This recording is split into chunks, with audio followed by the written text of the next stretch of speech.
اللہ الرحمن الرحیم. دیکھو بھائی شب جمعہ ہے، 3 باتیں جو یاد دلائی جاتی ہے سورہ کہف ہے، سورہ دخان ہے اور درود شریف ہے. ہم اس کا اہتمام کریں انشاءاللہ بہت بڑا فائدہ ہوگا. دیکھو محرم الحرام کا مہینہ چل رہا ہے، بڑا برکت والا مہینہ ہے. اس میں نیکیوں کا بھاؤ بھی بڑھ جاتا ہے. اگر انسان گناہ کرے گا تو گناہ کی پاداش بھی زیادہ ہے، گناہ کی سزا بھی زیادہ ہے. اس لیے نواسہ رسول کی قربانی کو یاد کر کے ہم جتنا ہم سے ہو سکے ایصال ثواب کریں. اور ظاہری بات ہے ہمارے گھر میں کوئی مر جاتا ہے تو ہم ایصال ثواب ناچ کر نہیں کرتے، کود کر نہیں کرتے، نئے نئے کپڑے پہن کر نہیں کرتے. ہم سیدھا کیا کرتے ہیں؟ تسبیح پڑھتے ہیں، قرآن کریم کی تلاوت کرتے ہیں، صدقہ خیرات کرتے ہیں، غریبوں کو کھانا کھلاتے ہیں. اس طرح کے کام سے ثواب پہنچتا ہے. ورنہ یہ تو ظاہری، بالکل ظاہری بات ہے کہ بھئی اگر ہمارے گھر میں کوئی مر جائے تو ہم ناچتے کودتے نہیں ہیں. یہ نواسہ رسول ہے، یہ شیعوں کی پیداوار ہے. اللہ پاک سارے مسلمانوں کو صحیح سمجھ عطا فرمائے، دین کی صحیح سمجھ عطا فرمائے. دیکھو نواسہ رسول کے والد محترم حضرت علی ابن ابی طالب رضی اللہ تعالیٰ عنہ، جن کو شیر خدا سے یاد کیا جاتا ہے، بڑے بڑے ترم خواہ اور بڑے بڑے بہادروں کو انہوں نے جنگ کے میدان میں آمنے سامنے جب ٹکراؤ ہوا تو ڈھیر کر دیا تھا. ایسی بڑی شخصیت حضرت علی رضی اللہ تعالیٰ عنہ کی. خیبر فتح نہیں ہو رہا تھا. خیبر یہودیوں کا اڈا، مین اڈا یہودیوں کا، جو شام سے نکالے گئے تھا وہ یہاں کے بسے تھے. مدینہ منورہ سے تقریباً 184 کلومیٹر دور، 180 کلومیٹر یہاں کر بسے تھے. اور جن کو مدینہ منورہ سے نکالا تھا وہ بھی وہاں جا کر بسے تھے. ان کی بڑی طاقت تھی، سرمایہ دار لوگ تھے. انہوں نے قلعے بنائے تھے. بدماشی بہت تھی ان کی، بہت بدماشی تھی. سارے قلعے فتح ہو چکے تھے، ایک قلعہ باقی رہ گیا تھا جو فتح نہیں ہو رہا تھا. نبی کریم صلی اللہ علیہ وسلم نے رات کو اعلان کیا کہ کل ایسے آدمی کے ہاتھ میں جھنڈا دوں گا کہ اللہ بھی اس سے اللہ اور اس کا رسول بھی اس سے محبت کرتا ہے اور وہ بھی اللہ اور اس کے رسول سے محبت کرتا ہے. اللہ اس کے ہاتھ کے اوپر فتح کرے گا. نام نہیں بتایا، نام نہیں بتایا. دوسرے دن صبح ہوئی تو بڑے بڑے بہادر تھے، عمر بن خطاب جیسے تھے اور دوسرے سب تھے. سارے سامنے آئے اللہ کے رسول کے سامنے آئے کہ اللہ کے رسول مجھے جھنڈا دے، کیونکہ نام نہیں بتایا تھا. بڑے بڑے شورما تھے، مجھے جھنڈا دے، مجھے جھنڈا دے. ہمارے نبی نے ایک آواز لگائی، علی کہاں ہے؟ فرمایا علی تو بیمار ہے رضی اللہ تعالیٰ عنہ، ان کی آنکھوں میں درد ہے. فرمایا علی کو بلاؤ. حضرت علی رضی اللہ تعالیٰ عنہ کو بلایا گیا. آنکھیں درد کر رہی تھی.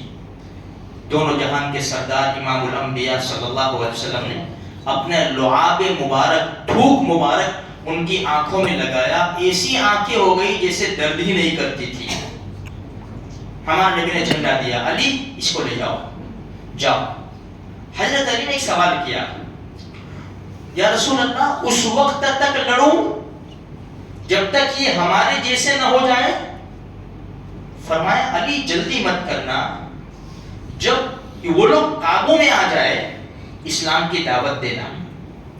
اسلام قبول کر لے تو ٹھیک ہے، اگر اسلام قبول نہیں کرتے تو ٹیکس دیں گے.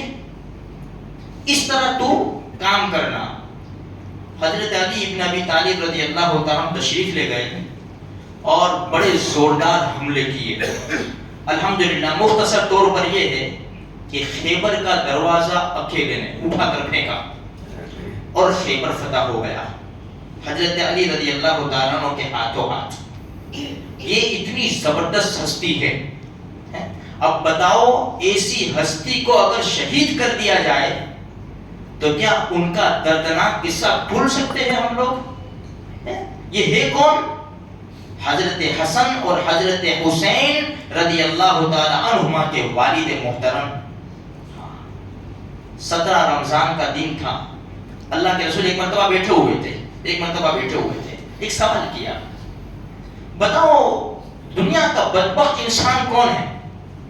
تو حضرت علی چونکہ بڑا علم رکھتے تھے, بہت زبردست علم رکھتے تھے, اللہ کے رسول نے فرمایا میں حکمت کا گلشن ہوں اور یہ اس کا باب ہے, اس کا دروازہ ہے. حضرت علی کی طرف اشارہ کیا, پوچھا اللہ کے رسول صلی اللہ علیہ وسلم دنیا کا سب سے بدبخت انسان کون ہے؟ تو حضرت علی رضی اللہ عنہ فرمایا یا رسول اللہ وہ قوم ثمود کا, قوم صالح کا, جس نے اونٹنی کی کونچیں کاٹ دی تھی. کذبت ثمود بطغواہا, جو قرآن کریم کے والشمس والضحیٰ کی صورت ہے, اس سے ایک صورت پہ ہے واللیل اذا یغشی والشمس والضحیٰ, اس میں کذبت ثمود بطغواہا, یہ سب سے بدبخت انسان. اچھا, پھر ہمارے نبی نے فرمایا بعد میں آنے والا بدبخت کون ہوگا؟ حضرت علی نے فرمایا وہ تو مجھے نہیں پتا, بات کا علم تو اللہ کو معلوم ہے, یا تو اللہ اپنے نبی کو بتائے تو ان کو معلوم ہے. تو ہمارے نبی نے حضرت علی کے سر کی طرف اشارہ کیا کہ بعد میں آنے والا بدبخت وہ ہوگا جو یہاں تلوار مارے گا. حضرت علی رضی اللہ تعالیٰ کے سر کے بال آگے سے اڑے ہوئے تھے, سر کے بال آگے سے نہیں تھے, ویسے بھی ان کو عادت نہیں تھی بال رکھنے کی, بال اکثر نہیں رکھا کرتے تھے, ویسے آگے سے اڑے ہوئے بال تھے.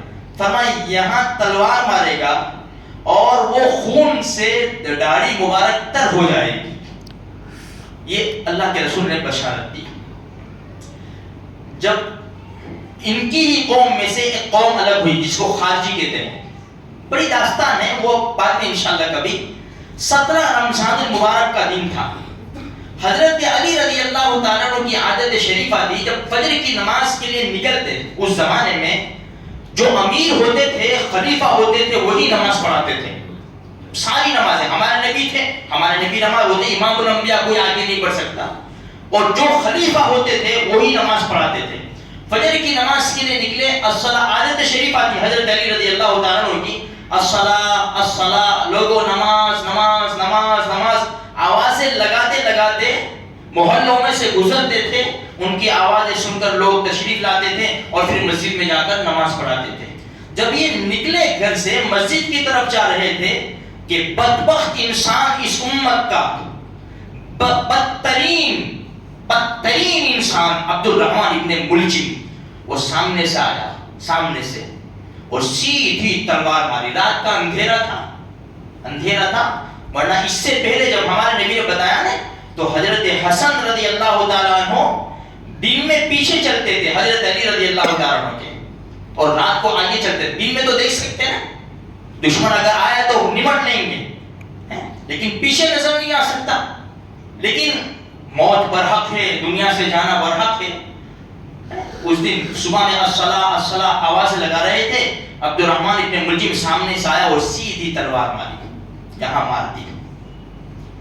داڑھی, یہ جو ہمارے نبی نے بتایا تھا نا, ہو بہو لفظ تو لفظ, خون مبارک سے داڑھی مبارک تر ہو گئی. گھر لے جایا گیا, عبد الرحمن کو پکڑ کر لوگ لائے, عبد الرحمن ابن ملجم کو, یہ تمہارا قاتل ہے. اپنے بیٹے حسن کو بلایا, بات سننے جیسی ہے, حقیقی بات دیکھو, سننے جیسی بات ہے. اپنے بیٹے حسن کو, بڑے تھے ان کو بلایا, حسن اگر میں دنیا سے چلا جاؤں, اگر زندہ رہا تو میں نمٹ لوں گا, مجھے جو کرنا ہوگا کر لوں گا, اور اگر دنیا سے رخصت ہو جاؤں تو قصاص میں اسے قتل کر دینا. لیکن ایک بات یاد رکھنا, اس کو مسلا مت کرنا, ہاتھ, کان, ناک, ہاتھ, پاؤں, اس کو مت کاٹنا الگ الگ, اس کو مت کاٹنا. کیوں؟ اس لیے کہ اخیر میں بھی نبی صلی اللہ علیہ وسلم کی حدیث سنا رہے, اس لیے کہ نبی کریم صلی اللہ علیہ وسلم نے فرمایا کٹ کھانا کتا, جو کاٹنے والا باولا کتا ہے, اس کو بھی مارو نا تم, اس کو بھی مارو, سیدھا مار دو, اس کے ہاتھ, پاؤں, ناک, کان مت کاٹو, یہ تو انسان ہے. یہ کہا اور اس کے بعد وہی زخم کے اندر میرے بھائیوں دنیا سے تشریف لے گئے اور بڑی زبردست شہادت حاصل ہوئی. یہ شہادت کے قصے ہیں میرے بھائیوں, اس لیے سنائے گئے 2-4 قصے تاکہ ہم کربلا کے میدان میں جو شہید ہوئے نماز رسول, ہم صرف انہی کے قصے کو یاد نہ کریں, بلکہ ان سے پہلے بھی, بے شک میں نے ہر مرتبہ کہتا ہوں دردناک قصہ ہے, لیکن اس سے پہلے بھی بڑے دردناک قصے ہوئے ہیں، ہمیں ان کو نہیں بھولنا چاہیے۔ اللہ تبارک و تعالیٰ انہوں نے جو قربانی دی وہ قبول فرما لے اور ان کی قربانی کی چیٹیں ہمیں بھی نصیب فرما۔